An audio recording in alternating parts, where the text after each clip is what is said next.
ছাত্ৰ ছাত্ৰীসকল, আজি আমি বহুপদ ৰাশিৰ বিষয়ে আলোচনা কৰিবলৈ আগবাঢ়িছোঁ। বহুপদ ৰাশি আমি তলৰ শ্ৰেণীসমূহতো পঢ়ি আহিছোঁ। তথাপি বহুপদ ৰাশিনো কি সেই বিষয়ে মই ক'বলৈ গৈছোঁ। বহুপদ ৰাশি যিবোৰ বীজগণিতীয় ৰাশিৰ চলকৰ ঘাত এটা পূৰ্ণ সংখ্যা সেইবোৰকে বহুপদ ৰাশি বোলে। যেনে x square plus 2x plus 1 এইটো এটা বীজগণিতীয় ৰাশি। ইয়াত চলকটো হ'ল x আৰু ইয়াৰ ঘাত হ'ল 2। ইয়াত যিটো চলক আছে ইয়াৰ ঘাত হ'ল 1 আৰু ইয়াত চলক নাই দেখাত, কিন্তু ইয়াত চলক আছে, ইয়াৰ ঘাত 0। গতিকে ইয়াত চলকৰ ঘাতসমূহ পূৰ্ণ সংখ্যা 2, 1, 0 এইবোৰ পূৰ্ণ। গতিকে ই এটা বহুপদ ৰাশি। সেইদৰে আমি যদি এটা একপদ ৰাশি লওঁ, একপদ ৰাশি 2x, ইয়াত চলকৰ ঘাত হ'ল 1। 1টো এটা পূৰ্ণ সংখ্যা, গতিকে 2x এটা বহুপদ ৰাশি। 2, 3, 4, -4 এইবিলাক হ'ল ধ্ৰুৱক ৰাশি। এই ৰাশিবোৰক ধ্ৰুৱক বহুপদ বোলে। ধ্ৰুৱক বহুপদ ৰাশি বোলে। আমি বহুপদ ৰাশি পঢ়োঁতেই একপদ ৰাশি, দ্বিপদ ৰাশি, ত্ৰিপদ ৰাশি এইবিলাক আমি পাইছিলোঁ। একপদ ৰাশি মানে হৈছে যিবোৰ বীজগণিতীয় ৰাশিত এটা পদ থাকে। যিবোৰ বীজগণিতীয় ৰাশিত এটা পদ থাকে, যেনে 2x, x স্কোয়ার, 4 ইত্যাদি। ইয়াত এটা পদ আছে, এইটো এটা পদ, এটা পদ, এইটো এটা পদ। গতিকে এনেকুৱা বীজগণিতীয় ৰাশিবিলাকক একপদ ৰাশি বুলি কয়। যদি দুটা পদ থাকে, যেনে 2x plus 1, a plus x, x plus 3 ইত্যাদি, ইয়াত দুটা পদ আছে, দুটা পদ প্লাস চিহ্নৰে সংযুক্ত হৈ আছে। গতিকে এইবোৰক দ্বিপদ ৰাশি বুলি কয়। যদি তিনিটা পদ থাকে, x square plus x minus 1, যেনেকে a square plus twice a plus 3 এইটো এটা তিনিটা পদ আছে, এইবোৰক ত্ৰিপদ ৰাশি বুলি কয়। এতিয়া তিনিটাতকৈ যদি বেছি পদ থাকে, x square plus 3x plus 1 plus x cube, ইয়াত চাৰিটা পদ আছে। এই চাৰিটা পদ থাকিলে এইটোও বহুপদ ৰাশি হয়, কিন্তু ইয়াৰ কোনো বিশেষ নাম তেনেকুৱা নাই। এতিয়া আমি যিবোৰ একপদ ৰাশি পালো, দ্বিপদ ৰাশি, ত্ৰিপদ ৰাশি, এই আটাইবোৰে বহুপদ ৰাশি হয়। আৰু সেইদৰে এইটোও বহুপদ ৰাশি হয়। কেৱল বহুপদ ৰাশিৰ য'ত এটা পদ থাকিব, য'ত দুটা পদ থাকিব, য'ত তিনিটা পদ থাকিব, সেইসমূহক বিশেষভাৱে নামাকৰণ কৰা হয় একপদ, দ্বিপদ আৰু ত্ৰিপদ ৰাশি বুলি।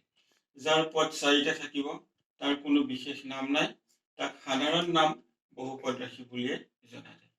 গতিকে আমি গম পালো যে এটা পদ থাকিলেও বহুপদ, দুটা পদ থাকিলেও বহুপদ, তিনিটা পদ থাকিলেও বহুপদ, চাৰিটা পদ বা তাতকৈ বেছি পদ থাকিলেও তাক বহুপদ ৰাশি বুলি কোৱা হয়। বহুপদ ৰাশিৰ আমি দশম শ্ৰেণীত বহুপদ ৰাশিৰ ইয়াত পাম দ্বিঘাত বহুপদ। দ্বিঘাত বহুপদ ৰাশি। বহুপদ ৰাশিৰ বেলেগ বেলেগ ভাগ আছে। কিছুমান হ'ল ৰৈখিক বহুপদ,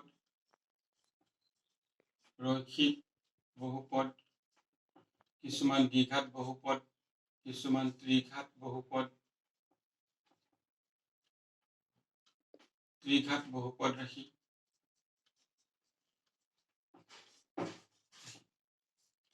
এতিয়া ৰৈখিক বহুপদবোৰ কোনবোৰ? যিবোৰ বহুপদ ৰাশিত চলকৰ ঘাত 1, যিবোৰ বহুপদ ৰাশিত চলকৰ ঘাত 1 সেইবোৰক ৰৈখিক বহুপদ বোলে। যেনে x plus 2 এইটোত চলকৰ ঘাত 1, গতিকে ই এটা ৰৈখিক বহুপদ। সেইদৰে যদি আমি এটা বহুপদ ৰাশি লওঁ x square plus 2x plus 3, এইটো এটা বহুপদ ৰাশি। ইয়াত xৰ ঘাত 2 অৰ্থাৎ চলকৰ ঘাত 2 সৰ্বোচ্চ ঘাত 2 গতিকে ই এটা দ্বিঘাত বহুপদ। সেইদৰে ত্ৰিঘাত বহুপদবোৰ এনেকুৱা যেনে x³ - 3x² + 2। এই বহুপদ ৰাশিটোত আটাইতকৈ ডাঙৰ ঘাতটো হ'ল 3 গতিকে বহুপদটোৰ ঘাত হ'ল 3 গতিকে এইটো এটা ত্ৰিঘাত বহুপদ। এইদৰে বহুপদ ৰাশিসমূহক ৰৈখিক বহুপদ, দ্বিঘাত বহুপদ, ত্ৰিঘাত বহুপদ আদি নামেৰে নামকৰণ কৰিব পাৰি।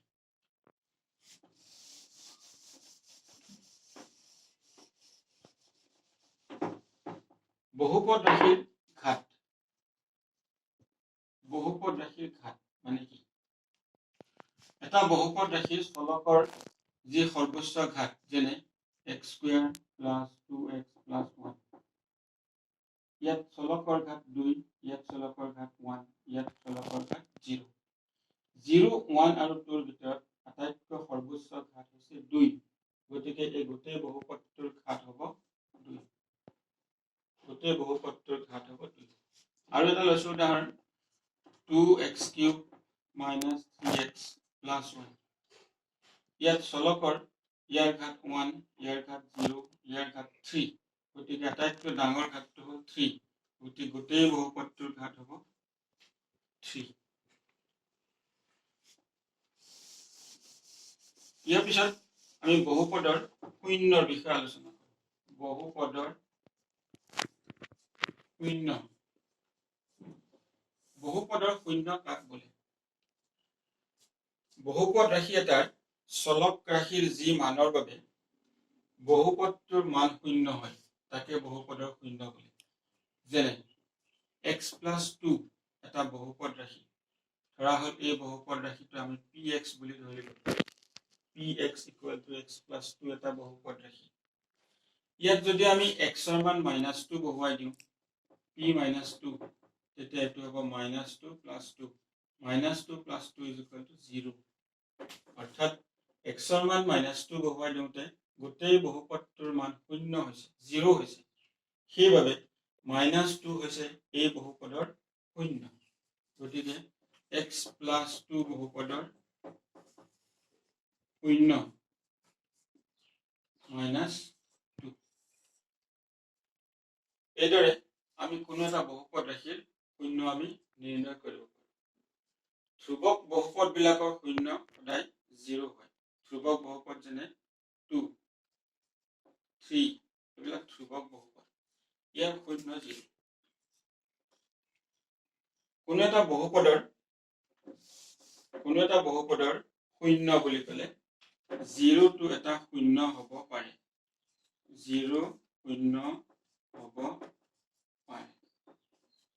শূন্য বহুপদৰ শূন্য ধনাত্মকো হ'ব পাৰে, ঋণাত্মকো হ'ব পাৰে, 0 হ'ব পাৰে। গতিকে বহুপদৰ ৰাশিৰ বিষয়ে আজি আমি ইমানখিনি আলোচনা কৰিলো। ইয়াৰ পিছত আমি বহুপদ ৰাশিৰ বিষয়ে আৰু আলোচনা কৰিম। ধন্যবাদ।